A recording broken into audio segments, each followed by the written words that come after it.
మన ప్రభువును ప్రియరక్షకుడైన క్రీస్తు యేసు నామములో మీకందరికీ వందనాలు తెలియజేస్తూ ఉన్నాను.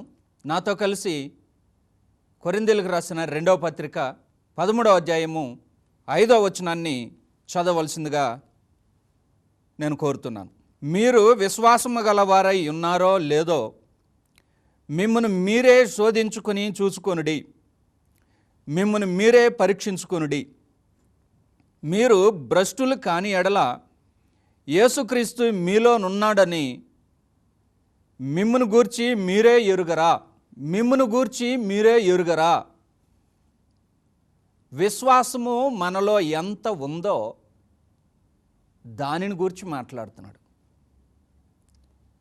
విశ్వాసము ఎంత ఉంది అని కనిపెట్టడానికి మిమ్మును మీరే పరీక్షించుకొనుడి అంటున్నాడు. నా ప్రియ సహోదరులరా, మన విశ్వాసము ఎంతో మరొకళ్ళు మనల్ని పరిశీలించడం కాదు, కానీ మనలను మనమే పరీక్షించుకోవాలనని గ్రంథంలో దేవుడు తెలుపుతున్నాడు. కాబట్టి మిమ్మును మీరే పరీక్షించుకొనుడి, ఇదే నేను మీతో మాట్లాడాలనుకుంటున్న పాఠము. ప్రతి వారము సమాధాన సందేశము కార్యము ద్వారా పాఠాలు వింటున్న మీకందరికీ ప్రభు నామములో మరి ఒకసారి వందనాలు తెలియజేస్తున్నాను. మరియు ఆత్మీయ సందేశములను విని స్పందిస్తున్న మీ ప్రేమ కలిగిన హృదయములకై, ప్రభుని అంగీకరిస్తున్నటువంటి మీ మంచి విశ్వాసమునకై నేను మహాదేవుని గణపరుస్తూ మిమ్మల్ని అభినందిస్తున్నాను. మీ యొక్క స్పందన మంచి ప్రోత్సాహకరంగా నేను స్వీకరిస్తున్నాను. అందుకై మరి ఒకసారి ప్రభు నామములో మిమ్మల్ని అందరినీ మెచ్చుకుంటూ హృదయపూర్వకమైన వందనాలు తెలియజేస్తున్నాను. ఈ దినం పాఠంలోనికి వెళదాం. మిమ్మును మీరే పరీక్షించుకొనుడి. మనలను మనమే పరీక్షించుకోవడం న్యాయమైన కార్యము. మనము ఇంకొకరిని పరీక్షించడము అది మరొక రకమైన కార్యము. గ్రంథంలో మనకు దేవుడు విసురుతున్న ప్రశ్న ఏమిటంటే, నిన్ను నీవే పరీక్షించుకొనుము. సో మిమ్మల్ని మీరే పరీక్షించుకొనుడి అనే మాటని ఒక్కొక్కళ్ళు వ్యక్తిగతంగా ఎలాగ స్వీకరించాలంటే, ఏమండి, నన్ను నేనే పరీక్షించుకోవాలి. సాధారణంగా నరుని యొక్క ఆలోచన ప్రకారంగా ఇంకొకరిని పరీక్షించడానికే ప్రయత్నం జరుగుతూ ఉంటుంది.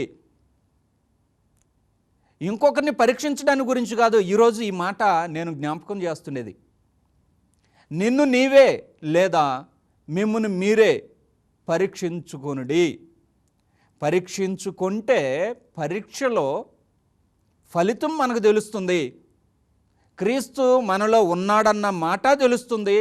లేని ఎడల భ్రష్టులముగా ఉన్నామన్న మాట కూడా తెలుస్తుంది. కాబట్టి అపోస్తలుడైన పౌలు తన ఎదురుగా ఉన్న క్రైస్తవులందరికీ, అంటే ఈరోజు ఈ సంవత్సరములో ఇలాంటి అవకాశాల ద్వారా వాక్యము వింటున్న మనందరికీ చెప్పుచున్న సంగతి కూడా ఇదేనండి. నిన్ను నీవే పరీక్షించుకో. లేదా అందరూ కలిసి ఉన్నామా? మిమ్మల్ని మీరే పరీక్షించుకొనుడి. సో ఎలాగైనాను నీలో జరగవలసినటువంటి కార్యం ఏమిటంటే, పరీక్షించుకునే కార్యం జరగాల. అది జరిగితే ఫలితం ఏంటో తెలుస్తుంది. ఆ ఫలితంలో 2 కార్యాలు కనబడతాయి. ఆ 2 కార్యములు ఏమిటంటే, ఒకటి క్రీస్తు నీలోనున్నాడన్నది, రెండవది నీవు భ్రష్టులుగా ఉన్నావు అన్న సంగతి. సో మన మీద కోరుకుంటామే ఏమో, కానీ ఎప్పుడు తెలుస్తుంది రెండిట్లో మనం ఉండేది? ఎందులో ఉన్నామన్న సంగతి నీకు ఎప్పుడు తెలుస్తుంది అంటే పరీక్ష చేసుకుంటే తెలుస్తుందట. కాబట్టి ఈరోజు ఆ పరీక్ష చేసుకునే విధానంలో కొన్ని సంగతులను నేను మీ ముందుకు తీసుకురావాలని ఆశపడుతూ ఉన్నాను. అందులో మొదటి విషయం ఏంటంటే, ఒక పరీక్ష మనలో జరగవలసింది ఏమిటంటే ఒక పరీక్ష జరగాలి. అందుకని మనలను పరీక్షించడానికి దేవుడు కొన్ని అవకాశాలు ఇస్తున్నాడు. మునుపున్నటువంటి భక్తులను పరీక్షించాడు దేవుడు. వారు పరీక్షల్లో నెగ్గారు. ఆ పరీక్షలన్నిటిలోనూ కూడా వారి యొక్క విశ్వాసము మెరుగ్గా తీర్చబడింది. వారు విశ్వాస వీరులుగా లెక్కించబడ్డారు, తీర్మానించబడ్డారు. అలాగన గ్రంథంలో కూడా దేవుడు అలాంటి పరీక్షను మనకి ఇస్తున్నాడు. యోహాను సువార్త 6వ అధ్యాయం 6వ వచనంలో ప్రభువైన యేసు అక్కడున్నటువంటి ఒక భక్తుణ్ణి ఈ ఉద్దేశంతో అడుగుతున్నాడు. అతనిని పరీక్షించుట కొరకు ఈ కార్యం జరిగించాడట. అంటే దీని నుండి మనము గ్రహించవలసిన సందేశం ఏమిటంటే, మనలను దేవుడు ఒక పరీక్షకు గురి చేస్తున్నాడు. అంటే మనలను పరీక్షించడానికి అనేకమైనటువంటి కార్యములను మన చుట్టూ జరిగిస్తున్నాడు. సో నీ గడిచినటువంటి జీవితంలో ఇలాంటి పరీక్షలు ఎన్నిటిని ఎదుర్కొన్నామో, సో ఒక పరీక్ష కనీసము మనకు గుర్తుండాలా. దేవుడు పలానా సందర్భంలో నన్ను పరీక్షించడానికి ఇలాగ చేశాడు, కాబట్టి నేను ఆ పరీక్షలో నెగ్గాను, విజయము నా పక్షమున ఉండింది. మన జీవిత కాలంలో గడిచినటువంటి దినములలో నీవెన్ని చోట్ల ఎన్ని సందర్భాలలో పరీక్షించబడ్డావో, అది ఒక పరీక్షని ఎరుగకుండా దానిని తిరస్కరించావో. ఇదిగో ఇక్కడ ఉన్నటువంటి భక్తుని గురించి మాట్లాడుతున్న ప్రభువారు అతనిని పరీక్షించుటకు ఇలాగన జరిగించాడట. సో నిన్ను పరీక్షించడానికి, మనలందరిని పరీక్షించడానికి మన జీవిత కాలములో దేవుడు ఎన్ని సందర్భాలలో ఇట్టి కార్యము జరిగించాడేమో. సో ఆ పరీక్ష నీవు గెలిచి ఉన్నట్లయితే ఖచ్చితంగా క్రీస్తు నాలో ఉన్నాడు అని విషయం తెలిసిపోతుంది. గ్రంథాన్ని చదివితే మంచి సమరయుడు కథ మనందరికీ తెలిసిందే. కొర ప్రాణములతో విడవబడినటువంటి ఆ మనుషుడు అక్కడుంటే, ఆ మనుషుడిని అక్కడ పెట్టి దేవుడు ఒక 3 వ్యక్తుల్ని పరీక్షించాడు. యాజకుడిని పరీక్షించాడు, లేవీని పరీక్షించాడు, పేరు చెప్పనటువంటి ఒక సమరయుడు, ఆయననే మంచి సమరయుడు అని మనం అంటున్నాం. ఒక సమరయుడికి ఆ చిత్రాన్ని చూపెట్టాడు. 3 అక్కడ నిలబడుకున్నారు. ఈ 3కి దేవుడు ఈ పరీక్ష పెట్టాడు. ఆ పరీక్షలో ఎవరు నెగ్గారో మనకు తెలిసిపోయింది విషయం. అంటే కొర ప్రాణములతో ఆపదలలో ఉన్న వారిని ఎన్ని సందర్భాలలో దేవుడు మనకు చూపెట్టాడో, ఆ చూపెట్టబడిన సందర్భమే నీకివ్వబడిన ఒక పరీక్ష. ఆ పరీక్షలో మంచి సమరయుడు మాత్రమే గెలిచాడు, లేవీయుడు యాజకుడు ఓడిపోయారు. కాబట్టి వారిని గ్రూపుగా చేస్తే లేవీయుడు సమరయుడు భ్రష్టుల యొక్క గ్రూపులోనికి వెళ్ళిపోతారు, సమరయుడు క్రీస్తు ఉన్నాడు అన్న వారి గుంపులోనికి వెళ్ళిపోతాడు. సో నీవు నేను మన జీవితంలో ఇలాంటి ఒక పరీక్షను ఎదుర్కొన్న దినాన్ని జ్ఞాపకం చేసుకో. ఆ రోజున ఆపద కలిగినటువంటి ఆ మనుషుల్ని అక్కడ చూపెట్టాడంటే ఆదుకోమని నీకు ఇచ్చినటువంటి అవకాశమే. ఆదుకుంటావా లేదా నిన్ను చూడడానికి ఇచ్చిన పరీక్షే. ఆ పరీక్ష నీకు ఇప్పటికి గుర్తుంటే అందులో నువ్వు నెగ్గావో లేదో దేవుడు కోరుకుంటున్నాడు, తేరు చూస్తున్నాడు. మరొక సందర్భంలో ఇంకొక విషయాన్ని దేవుడు మనకి ఇచ్చి ఉండొచ్చేమో. అన్నం లేక అల్లమట్టిస్తున్న ఒక మనిషిని నీ దగ్గరకు పంపించి ఉండొచ్చేమో. మరి ఆ మనిషిని నీ దగ్గరకు పంపించాడు అని అంటే దాని అర్థం నీకు ఒక పరీక్ష పెట్టాడు, అందులో నువ్వు గెలుస్తావో లేదో. ఏమిటా పరీక్ష? అక్కడ అన్నం లేదు, నీ దగ్గర ఉన్న దానిలో నుండి అన్నం పెట్టడానికో లేదా ఏదో ఆకలి తీర్చే కార్యం చేయడానికో ఆ చిత్రాన్ని నీకు చూపెట్టాడు. అలాంటి చిత్రాన్ని చూసి తల తిప్పుకొని వెళ్ళిపోతావా? పరీక్షలో ఓడిపోతావు, భ్రష్టుల లిస్టులో నీవు ఉంటావు. ఆ చిత్రపటాన్ని చూసి స్పందించి సహాయ కార్యక్రమాన్ని నువ్వు జరిగించావా? సత్క్రియలు చేయుట కొరకే నిన్ను నియమించిన దేవుడు నీ దగ్గర నుంచి ఒక సత్క్రియను చూసి సంతోషపడి క్రీస్తు నీలో ఉన్నాడు అని నీవు లెక్కించబడతావు. అందుకని ఫిలిప్పీ పత్రికలో పౌలు గారు రాశాడు, క్రీస్తు యేసునకు కలిగిన మనసును మీరును కలిగి ఉండుడి అన్నాడు. అందరూ వారి వారి సొంత క్రియలలోనే ఉండిపోయి ఉన్నారు, కానీ క్రీస్తుకు కలిగిన మనసు ఉండి క్రీస్తు కార్యములను ఎవ్వరూ చూడడం లేదు అని మాట్లాడాడంటే అర్థం అలాంటి చిత్రం చూసినప్పుడు వీరు పారిపోతున్నారు అని అర్థం. కాబట్టి నీవు పారిపోకూడదు, మనం పారిపోకూడదు. ఎందుకు? అది ఒక పరీక్ష, నీకు ఇవ్వబడినటువంటి పరీక్ష.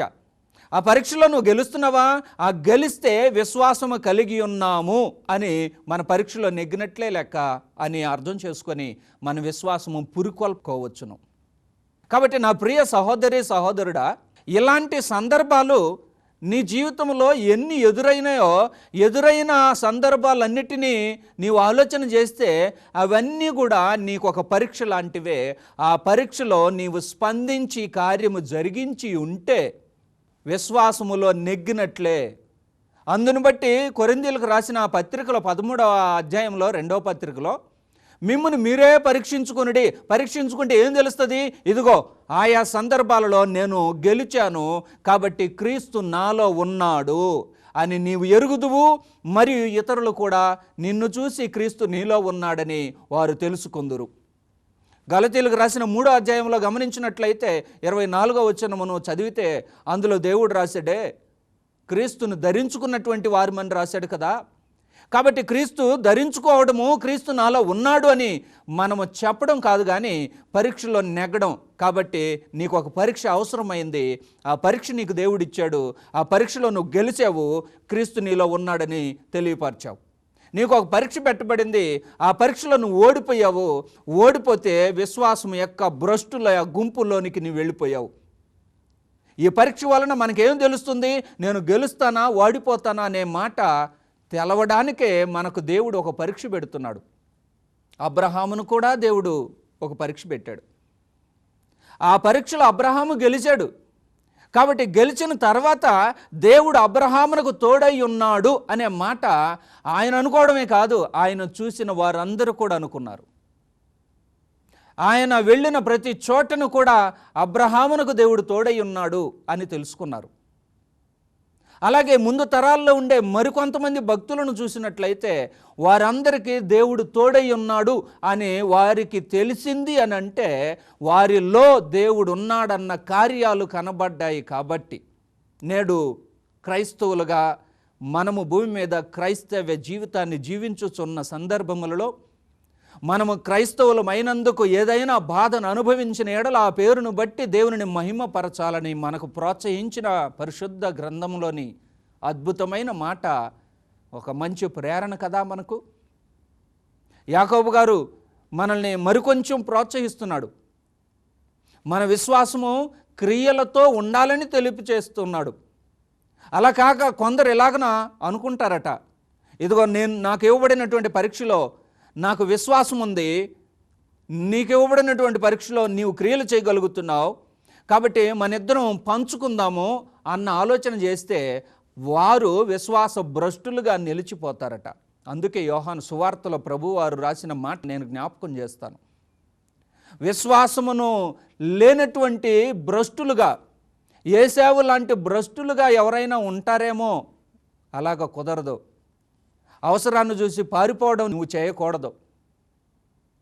ప్రభువైనటువంటి యేసుక్రీస్తు కానా వివాహ కార్యములో ఉన్నప్పుడు అక్కడ ఒక కొరత ఏర్పడింది. కొరతను చూసి ఆయన తొలగిపోలేదే. ముందు తరాల్లో ఉన్న భక్తులందరూ ఎక్కడ కొరత ఉందో, ఎక్కడ లోపం ఉందో, ఎక్కడ అవసరం ఉందో అవి నీకు పరీక్షగా ఇవ్వబడినవి, నువ్వు అట్టి వాటిలో పాల్గొని విశ్వాసం ఉన్నదని రుజువు చేసుకొనవలెను అనే దానికి దేవుడు మనకు మన జీవితంలో ఎలాంటి కార్యాలను జరిగిస్తున్నాడు. ప్రభువైన యేసు అక్కడ దేవుని కుమారుడని రుజువు చేయడానికి ఆ కార్యము చక్కగా ఉపయోగపడింది కదా. కాబట్టి మన కంటితో చూచుచున్న సంగతులు, మన చెవులతో వినుచున్నటువంటి సంగతులు, ఇవన్నీ కూడా మన చుట్టూ ఉన్నటువంటి కార్యములు మనకు ఒక పరీక్ష లాంటివి, అందులో నువ్వు గెలవడానికే దేవుడు అవకాశం ఇస్తున్నాడు. ఓడిపోతే విశ్వాస భ్రష్టులుగా ఉంటామట, గెలిచితే క్రీస్తు నాలో ఉన్నాడన్న విషయము తెలిసిపోతుందట. కాబట్టి నీకు నాకు ఒక పరీక్ష దేవుడు ఇచ్చుచున్నాడు.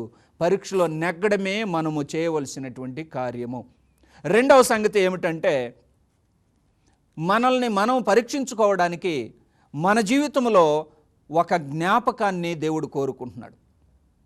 నీ జీవితకాలం అంతటిలో ఇప్పటి వరకు ఎంతకాలము జీవించావో, క్రైస్తవ జీవితం ఎంతకాలము జరిగిందో, లేక నీ లెక్కలోకి గత సంవత్సరంలోనికి వెళ్ళిపోతే ఆ సంవత్సర కాలములలో నువ్వు చేసిన కార్యములేమిటో నీకు ఒక జ్ఞాపకం ఉండాలని దేవుడు కోరుకుంటున్నాడు. నిన్ను నువ్వు పరీక్ష చేసుకోవాలంటే ఆ జ్ఞాపకాన్ని దేవుడు ఈరోజు నీ దగ్గర నుంచి ఎదురు చూస్తున్నాడు. అయితే నీకున్నటువంటి జ్ఞాపకం ఏమిటి? ఆలోచన చేస్తే ఏ జ్ఞాపకం ఈరోజు గుర్తుకు వస్తుంది? కళ్ళు మూసుకున్నా, కళ్ళు తెరిచినా, నడిచినా, పడుకున్నా, కూర్చున్నా నీకు ఆ జ్ఞాపకము నీ మదిలో తొలుచుచూనే ఉండవలను, నీ మనసులో తోచుచూనే ఉండవలను. అట్టి జ్ఞాపకమైన కార్యము గత సంవత్సరమును లెక్క వేసుకున్నప్పుడు అలాంటి జ్ఞాపకమైన కార్యము నీకేమి గుర్తుకు వస్తుందో, గ్రంథాన్ని పరిశీలన చేస్తే ఒక అద్భుతమైనటువంటి జ్ఞాపకాన్ని దేవుడు మనం ఉంచుకోవాలని కోరుకుంటున్నాడు. కొరింథీయులకు రాసిన పత్రిక 1వ పత్రిక 11వ అధ్యాయము 23 నుంచి గమనించినట్లయితే, ప్రభువైన యేసు తాను అప్పగింపబడిన రాత్రి ఒక రొట్టెని ఎత్తుకొని ఆశీర్వదించి శిష్యులకు ఇచ్చి, దీనిని మీరు తీసుకొని తినుడి, ఇది నన్ను జ్ఞాపకం చేసుకున్నట్టుకై దీనిని చేయడని చెప్పాడు. కాబట్టి నన్ను జ్ఞాపకం చేసుకున్నట్టుకై అంటే ప్రభు రాత్రి భోజన కార్యము నీ జ్ఞాపకాలలో ఒక జ్ఞాపకముగా ఉండాలని దేవుడు కోరుకుంటున్నాడు. గత సంవత్సర కాలంలో 52 ఆదివారాలు అయిపోయినాయి కదా. నీ జీవితంలో ఇలాంటి జ్ఞాపకం ఒకటి ఉందా? ఎన్ని ఆదివారాలు దేవుడి కార్యక్రమాన్ని చేయమని జ్ఞాపకంగా ఉంచుచున్నాడు? అలాంటి ఒక జ్ఞాపకం నీకు గుర్తుందా? ప్రభువు కోరుకున్నటువంటి జ్ఞాపకము నీకున్న జ్ఞాపకము కాదు.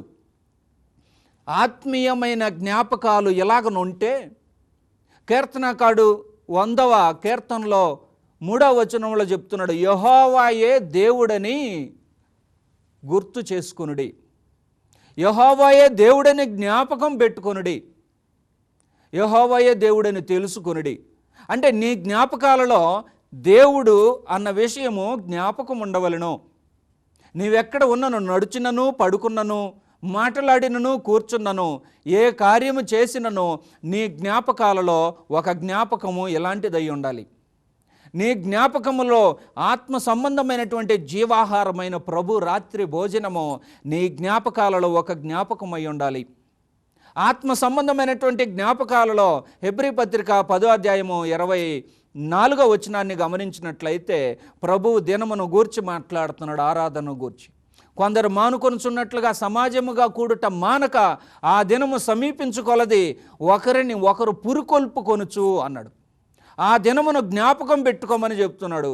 కాబట్టి ఆదివారము ఆరాధన నీ జ్ఞాపకాలలో ఒక జ్ఞాపకముగా ఉండాలని దేవుడు కోరుకుంటున్నాడు. ఈరోజు ఆలోచన చేస్తే నా ప్రియ సహోదరుడా, గడిచినటువంటి దినములలో నీ లెక్కలో ఆలోచన చేస్తే గడిచిన సంవత్సరములో 52 ఆదివారాలు అనగా 52 వారాలు గడిచిపోయినాయే.